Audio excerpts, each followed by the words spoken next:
Hey, what's happening, everybody? This is Bad Brad, and I took a little trip today. It's Sunday, it's Mother's Day, and I took a little trip after I took the wife out for breakfast and we did some family time.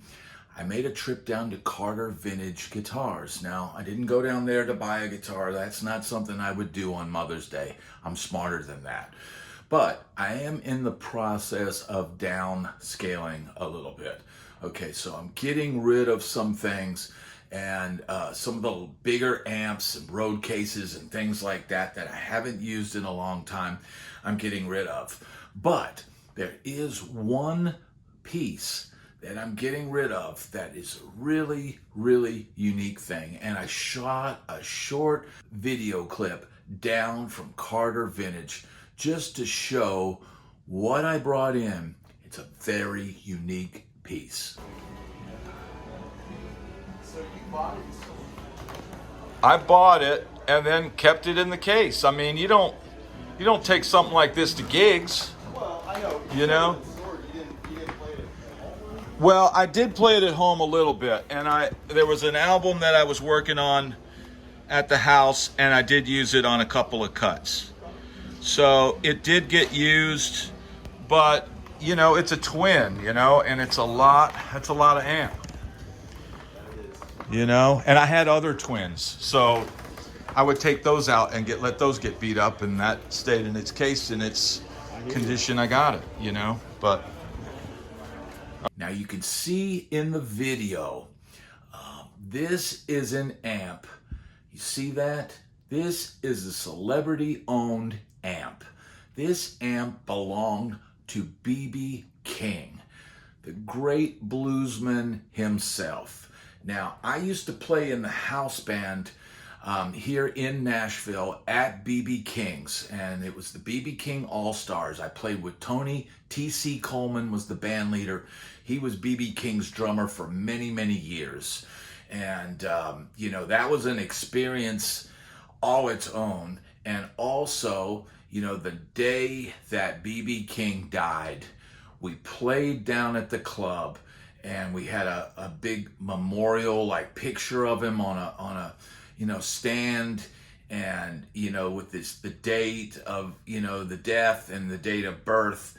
And I can always remember that as one of the highlights and lowlights of my career, playing down there with the B.B. King All-Stars the night that, you know, B.B. King passed. It was a transcendental experience. You know, we were all sort of levitating on stage. I could feel his spirit there, playing with his drummer. You know, I am not a purist, a blues purist, and I certainly, you know, did my best to honor him that night and play with the best that I could play. I can't be B.B. King. I'm not Albert King. I'm not Jimi Hendrix. I'm just Bad Brad, just a kid, you know, with a dream that loves playing guitar. And I certainly, that night was a night I'll always remember. But flash forward to today. Now, way back in, I'm guessing it was probably about 2000 or 2002, me and my dad used to go around the pawn shops here in the Nashville area and, you know, Madison and Old Hickory and kind of on the outskirts. And we would go to pawn shops. Hey, let's go get lunch today and hit a couple pawn shops. And, you know, we would go, and every now and then you would find something, you know, cool. And we bought a few things over the years. And, you know, a lot of times you'd see a little rundown pawn shop and think, man, they're not going to have anything. You know, most of the time you go in these places and it's all Squire Affinities that they want $400 for. And, you know, it's hard to find deals. But there were a few spots. One, Cash America in Madison. There used to be an older gentleman that worked there, and he had been in bands, you know, in the 50s and 60s, and he was a cool guy, and sometimes we would find some cool things in there.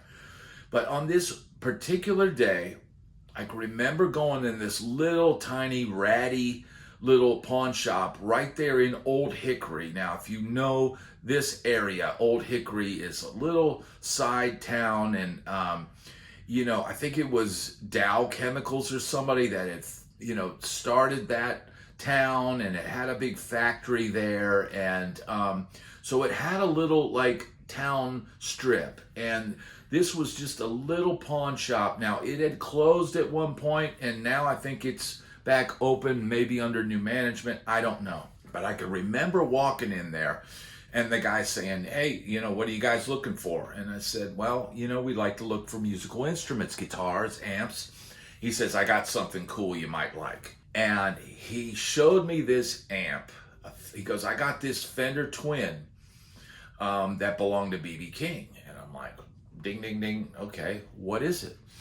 So he opens up this road case, and here it is. It's got a black face, it looks like a Fender Twin Reverb, and it's got like a cane, brown grill on it with B.B. King emblazoned in airbrush on the, speaker baffle. And, he says, yeah, this is from, George Allesandro, the amp builder. And, it had a little decal in the back that says built for B.B. King by George Allesandro, 1998.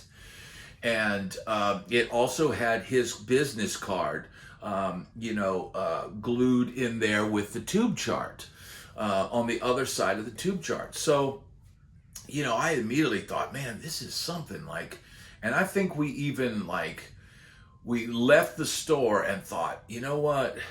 We need to go back in there and buy that. My dad's like, well, and I personally at the time didn't have it. The guy wanted $800 for it. And this is probably about 2000. So, that was borderline high maybe for a twin reverb at that time. But, with the B.B. King thing, I thought, man, this is just a really cool piece. I didn't know at the time if B.B. King had actually owned it or what. But, we went back in, and my dad pulled out his credit card, and we, swiped it and bought the amp. And many years later, when I got my road gig and I was making good money, I gave him the $800 back, So I took possession of the amp. My dad had it for probably 10 years, and then I had it. And I used it a little bit on the Eric Blue Midnight Glow album. I used it on the title track, just on some little some fills, and just to let's put this on something. Let's actually record this amp and have it documented on a song. So I used it on that song, but mostly over the years, it's been in its road case. I had it in storage here in my garage for a long time, for about a year. I've been here, in Nashville, the house that I'm in now. And, now this, thing where we're downsizing, we got to get rid of some of this stuff and some of my road cases. And I thought, man, I'm 57 years old. I'm not hauling huge amps down to gigs. I'm really more hauling things that are light grab and go type situations. So, you know what? Maybe it's time to take this down to Carter Vintage and have them take a look at it. Now, they've got the amp. They are going to assess it, think about pricing, and it will go live on their website, fairly soon, I guess. We haven't completely agreed on a price, and I had reached out to George Allesandro when I emailed Carter Vintage before I went down there and said, hey, I got this amp, and it has, it says it was built for B.B. King on the back, but I said, well, if you could have some more, proof. So that's when I emailed George Allesandro and just said, hey, we bought this in a pawn shop many years ago. Can you confirm? He said, send me some pics. So I sent him a few pics, And he said, "Yep, that's the amp that I built for BB King." And I'm like, wow. So it really was his amp. Now, it had a cigarette burn on the top of the Tolex. And I think BB King used to occasionally have a cigarette. And, you know, it's a part of music history. If you're a guitar player, man, we always grew up with BB King, you know, and that big old 355 with the Veritone. And, you know, he was known for Lab Series amps, but he was also known for using twins. And George Allesandro is a great amp builder and repair guy and modification guy. And he must have struck up a friendship with BB and at some point just said, "Hey, I'm going to build an amp for you," and built this amp. And somehow it ended up in a pawn shop. And somehow I just happened to be in there one day and goes, you know, that's the kind of thing you look for when you go in pawn shops. But, you know, it's an interesting story. It's a very cool find that I had many, many years ago. I mean, we're talking, this is probably 20 years ago I found this. And I've just kind of been sitting on it all these years. And, you know, every now and then I'll open up the case and take a look at it and plug it in and hit a few notes. And, you know, it's a really cool sounding amp. And it's got an amazing history and owned by one of the greatest blues guitar players of all time.